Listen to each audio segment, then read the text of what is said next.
Growing up in England, it wasn't a hunting culture. The irony is that centuries ago, hunting was part of the core of our culture. Kings and lords hunted, and so did peasants and commoners. All of that changed, and our country doesn't really do that anymore.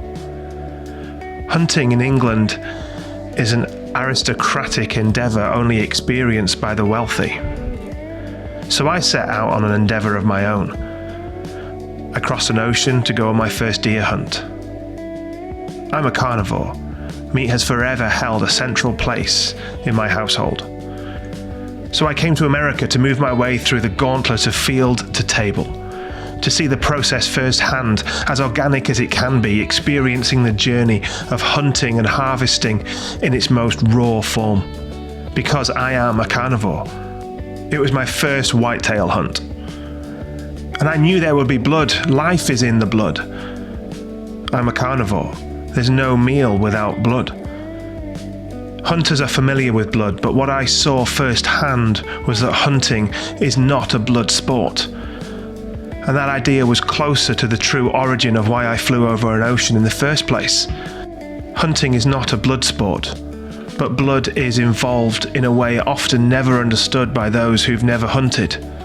What I've learned is that hunting is a conduit by which men share life with one another, and that life has a blood covenant attached to it. If I'm being honest, it's a bit of it's the first animal I've ever killed. But I think everyone that eats meat needs to kill an animal, so it's a bit of an emotional moment. I've climbed moors and marsh and alpine peaks throughout Europe my entire life, pursuing outdoor sports and adventures. But a hunting trip to America is quite possibly the most connected endeavour I've ever experienced in the area of brotherhood. The media outlets in the UK have a toxic bias, but I guess the same is true for most media these days, and that includes American media. It's less about real truth and real news and more about propaganda that drives an agenda. In the UK, the media paints a picture that Americans are gun crazy and hunting is the slaughtering of animals just for the sport of it. In the UK, guns are forbidden. We are not a gun culture, nor are we a hunting culture. What I saw coming to the American South was that whilst there are guns and whilst hunting is deeply ingrained in the culture, what I took away was that guns and hunting are not simply values. They are part of a story that is indeed a larger culture.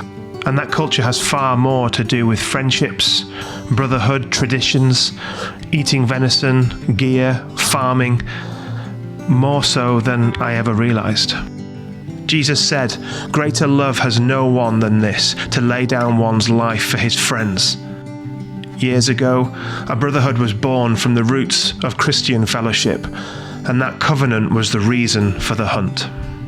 Brotherhood on the most profound level always comes with a price, and that price is sacrifice. Jesus shed his blood, and in doing so he created circles of life that men must possess. Jesus taught us that real men have more than buddies. Jesus made us brothers. And if a man rejects life on that level, he's not rejecting friends, he's rejecting the very conduit by which Jesus creates life that has meaning. Brotherhood is at the centre of hunting, and if brotherhood is missing, then it's just a blood sport. With the blood of Christ, men have a camp constructed by God himself, where they can experience the covenant of brotherhood. Culture gives men buddies. Christ gives men brothers.